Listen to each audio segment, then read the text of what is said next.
What's up, Hits and Crits family? Welcome to another special episode from SPIEL Essen. Normally we're doing a Song of Ice and Fire, but today we're gonna branch out, look left and right, and definitely we needed to check out Malediction, right? So we have Fabio Cury here, head of games for Malediction from Loot Games Studios? Loot Studios. Loot Yes, Studios. yes. So we're here. We're about to do the test game. I'm already excited for the miniatures already. And my other Hits and Crits team member already picked a faction by... All right. Cool. So, on Malediction, please give me the rundown. What's the USP of this particular system? Why is it other than, or like different than other war games? What's the, what core mechanics, whatever?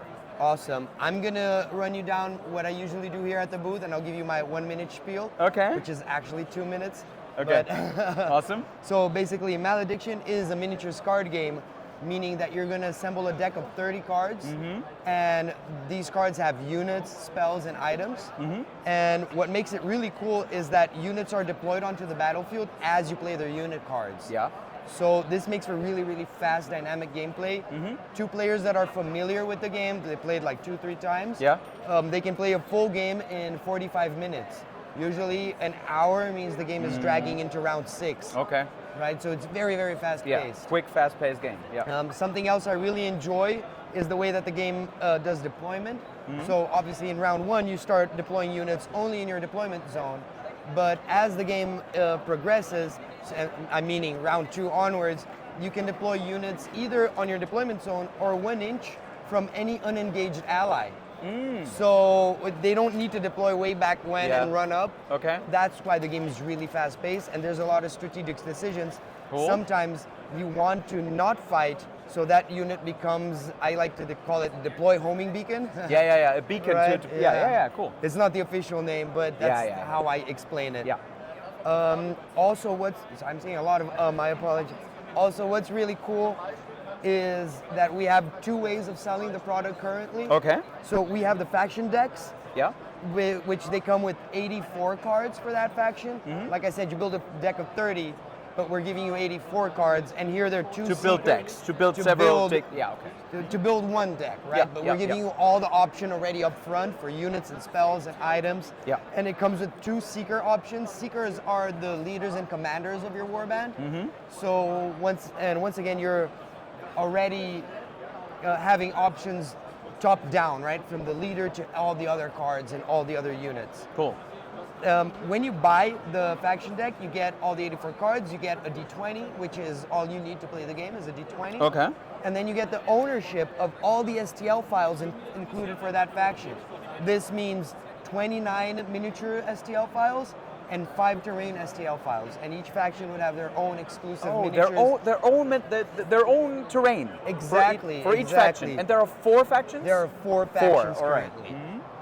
And this box is basically the same content, but it comes with punchboard terrain, just as in Song of Ice and Fire. Yeah, sure. And also standee miniatures, and all the dials and health tokens, So no etc. printing, no miniatures. If I'm not into miniatures, I can still play that game. Exactly. Awesome. You can play this game straight out of the box. Cool. I like to say this one passes the Christmas test. Little Yeah, Timmy yeah. opens it. Yeah, Malediction. Yeah. There's a rule book here as well, but obviously all our rules are free online. We've got a deck builder online as well. Yeah. We have a TTS mod that is completely free, obviously. Obviously, And yeah. we keep it updated. There's a scripted built-in tutorial in our TTS mod, which I think is pretty cool. Okay. So if it's your first contact is through the TTS mod, you can just learn there out of scratch, Cool. right? Awesome. I think that's the pitch in a nutshell. That's in a nutshell. Like, what's the standard size of the game?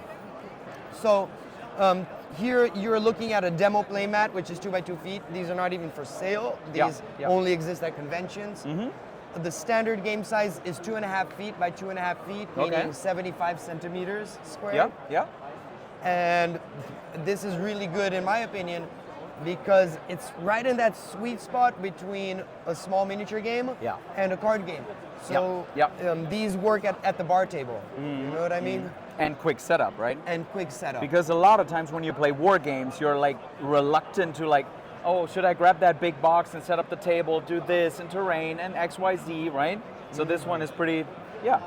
Exactly. Quickly set up and be played, right? Honestly, also with our STL system and the standees, I've been seeing a lot of people who are like hardcore miniature gamers, hardcore painters. Yeah, but like they us. still like the, like me too. They still like the standees because it becomes a travel version.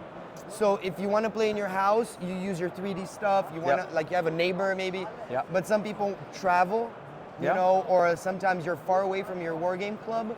Then this is really good because it works as a travel pack. Cool, cool.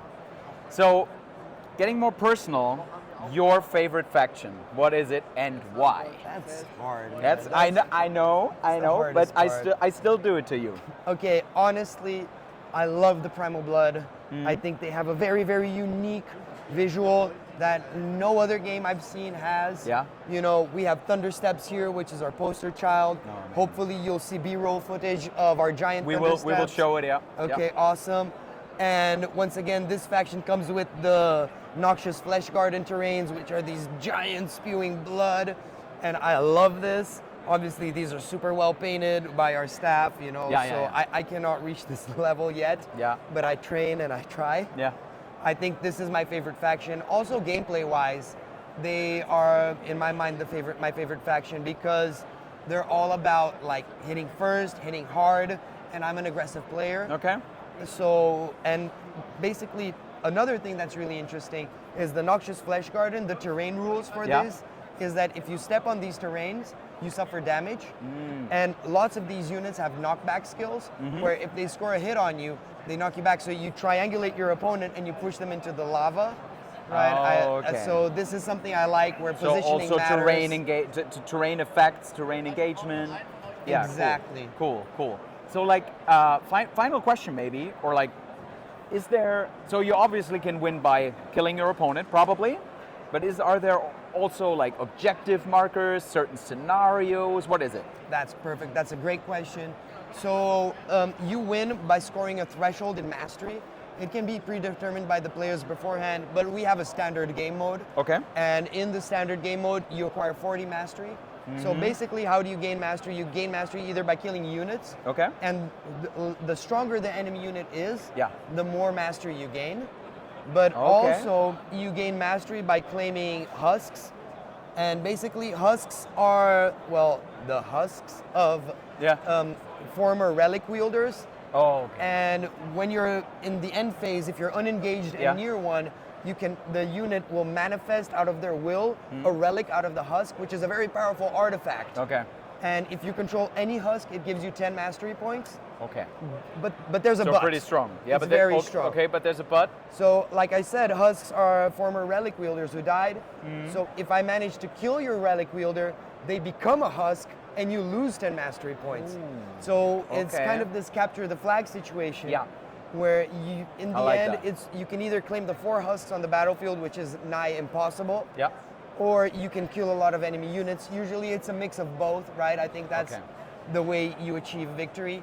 We have other game modes as well, but currently it's reaching mastery thresholds. Okay. But what are our game modes? We also have a 2v2 game mode, and there are rules that differentiate. So units and spell cards, the grammar in them actually says like allies and allies you own. So it really depends on what's going on if you're playing single or doubles. Yeah.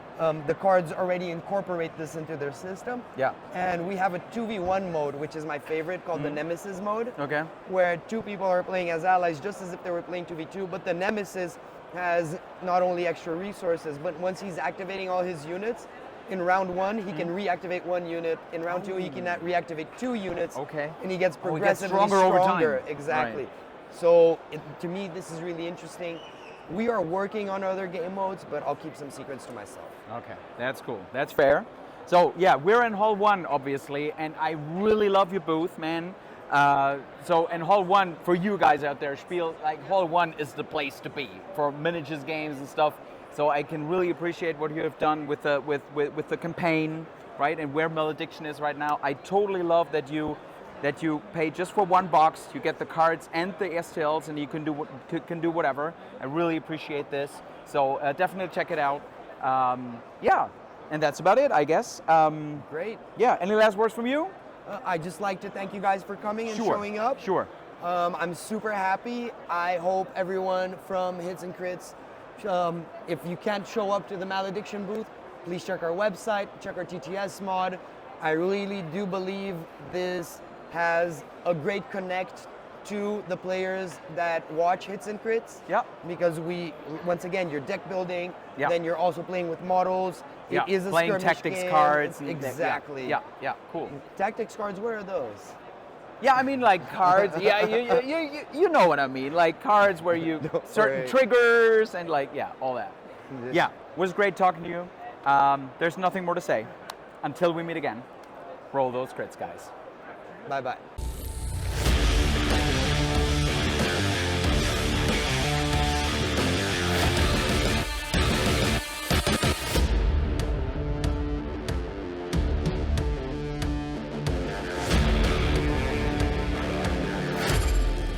Come for the hits and stay for the crits.